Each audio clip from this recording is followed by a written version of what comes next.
ಶ್ರೀಮತೆ ರಾಮಾನುಜಾಯ ನಮಃ. ಹರೇ ಶ್ರೀನಿವಾಸ.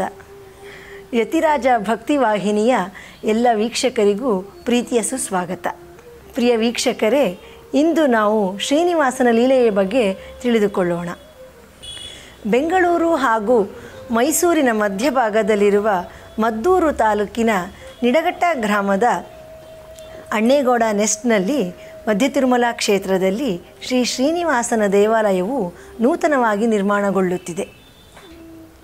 ಪರಮಪೂಜ್ಯ ಶ್ರೀ ಶ್ರೀ ಜಿ.ಆರ್. ಸ್ವಾಮಿಯವರ ದಿವ್ಯ ಸಂಕಲ್ಪದಂತೆ ಅವರ ನೇತೃತ್ವದಲ್ಲಿ ಹಾಗೂ ಮಾರ್ಗದರ್ಶನದಲ್ಲಿ ಶ್ರೀ ಶ್ರೀನಿವಾಸನ ದೇವಾಲಯವು ಕಳೆದ 2 ವರ್ಷಗಳಿಂದ ಸುಗಮವಾಗಿ ನಡೆಯುತ್ತಲಿದೆ.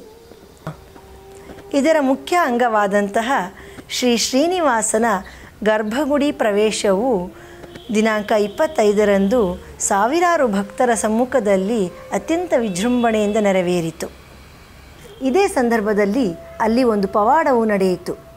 ಶ್ರೀ ಶ್ರೀನಿವಾಸನ ಲೀಲೆಯನ್ನು ಪ್ರತ್ಯಕ್ಷವಾಗಿ ಕಂಡು ಅನುಭವಿಸಿ ನಮ್ಮಗಳೊಂದಿಗೆ ಹಂಚಿಕೊಳ್ಳಲು ಆಗಮಿಸಿರುವ ಶ್ರೀಮಠದ ಆಪ್ತ ಶಿಷ್ಯರಾದ ವಕೀಲರಾದ ಶ್ರೀಯುತ ಜನಾರ್ದನ್ರವರು ಇಂದು ನಮ್ಮೊಂದಿಗಿದ್ದಾರೆ.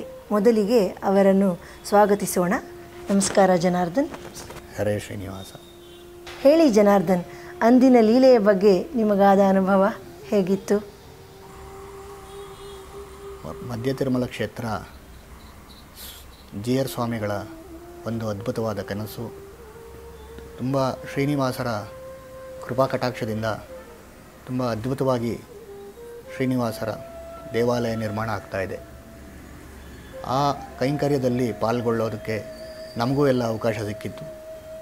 ಶ್ರೀಕಾರ್ಯಂ ಸ್ವಾಮಿಗಳು ಪೂರ್ವಭಾವಿ ಸಿದ್ಧತೆಗೆ ಹಿಂದಿನ ದಿನವೇ ಅಲ್ಲಿ ಹೋಗಿ ಎಲ್ಲ ತಯಾರು ಮಾಡಿಕೊಳ್ಳೋದಕ್ಕೆ ನಮಗೆಲ್ಲ ಏನು ಸೂಚನೆ ಕೊಟ್ಟಿದ್ದರು, ಅದೇ ರೀತಿಯಾಗಿ ನಾವೆಲ್ಲ ಅಲ್ಲೋಗಿ ಎಲ್ಲ ಸಿದ್ಧತೆಗಳನ್ನ ರೆಡಿ ಮಾಡಿಕೊಳ್ತಾಯಿದ್ವಿ.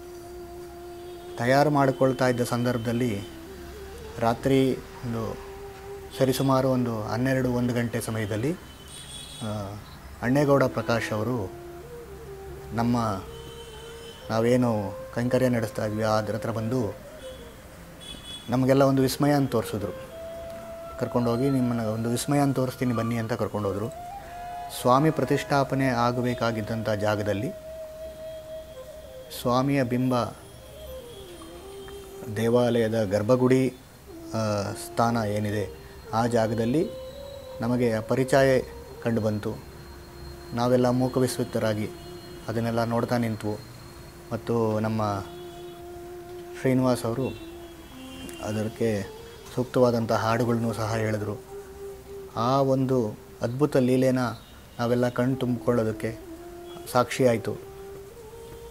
ಮೂಕವಿಸ್ವಿತರಾಗಿ ಅದನ್ನೆಲ್ಲ ನೋಡಿ ಅದನ್ನು ನಾವು ಛಾಯಾಚಿತ್ರಗಳನ್ನೆಲ್ಲ ತೆಕ್ಕೊಂಡು ಅದನ್ನು ತಂದು ನಾವು ಶ್ರೀಕಾರ್ಯಂ ಸ್ವಾಮಿಗಳಿಗೂ ಸಹ ಮಾರನೇ ದಿನಗಳಿಗೆ ಅದನ್ನು ತೋರಿಸಿದಾಗ ಅವರು ಎಲ್ಲ ತುಂಬ ಶ್ರೀನಿವಾಸರ ಅದ್ಭುತವಾದ ಲೀಲೆಗಳನ್ನು ಹೊಗಳಿದ್ರು.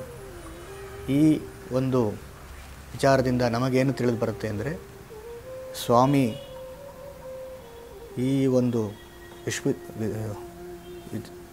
ವಿಭಿನ್ನವಾದಂತಹ ಲೀಲೆಗಳನ್ನ ಪ್ರತಿನಿತ್ಯವೂ ಮಾಡ್ತಾನೆ ಇರ್ತಾರೆ. ತಮ್ಮ ಇರುವಿಕೆಗಳನ್ನ ತೋರಿಸ್ತಾ ಇರ್ತಾರೆ. ನಾವು ಸದಾ ನಿಮ್ಮ ಜೊತೆಯಲ್ಲಿರ್ತೀವಿ ಅನ್ನೋದನ್ನು ಶ್ರೀನಿವಾಸರು ಸದಾಕಾಲ ತೋರಿಸ್ತಾ ಇರ್ತಾರೆ. ನಾವು ಈ ವಿಚಾರನ ಜಿ.ಆರ್. ಸ್ವಾಮಿಗಳಿಗೆ ತಂದು ತೋರಿಸಿದಾಗ ಅವರು ಏನು ಅದನ್ನು ಯಾವ ರೀತಿ ವ್ಯಕ್ತಪಡಿಸಿದ್ರು ಅಂದರೆ, ಸ್ವಾಮಿಗಳು ಶ್ರೀನಿವಾಸರು ಮಾನಸಿಕವಾಗಿ ಬಂದು ಆ ಜಾಗದಲ್ಲಿ ಆಗಲಿ ಸ್ಥಾಪನೆ ಆಗಿದೆ. ಹಾಗಾಗಿ ಅವರ ಚಿರಬಿಂಬದ ದರ್ಶನ ನಮಗಾಗ್ತಾ ಇದೆ. ಬಿಂಬ ಬಂದು ಸ್ಥಾಪನೆ ಆಗೋದಕ್ಕೆ ಮುಂಚೆನೇ ಸ್ವಾಮಿಗಳು ಮಾನಸಿಕವಾಗಿ ಬಂದು ಅಲ್ಲಿ ನಿಂತು ಆಗಿದೆ ಅನ್ನೋದ್ರ ಬಗ್ಗೆ ನಮಗೆ ತಿಳಿಸಿದ್ರು.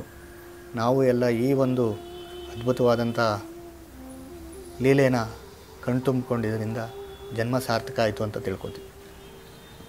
ವಾಚ್ಮ್ಯಾನ್ ಅವರು ಸ್ವಾಮಿ ಏನು ಜಲಾದಿವಾಸದಿಂದ ಧಾನ್ಯಾದಿವಾಸಕ್ಕೆ ಸ್ವಾಮಿನ ಎದ್ದು ನಿಲ್ಲಿಸಿ ಆದ ನಂತರ ಪ್ರತಿದಿನ ರಾತ್ರಿಯೂ ಅವ್ರಿಗೆ ಅದರ ದರ್ಶನ ಆಗಿದೆ.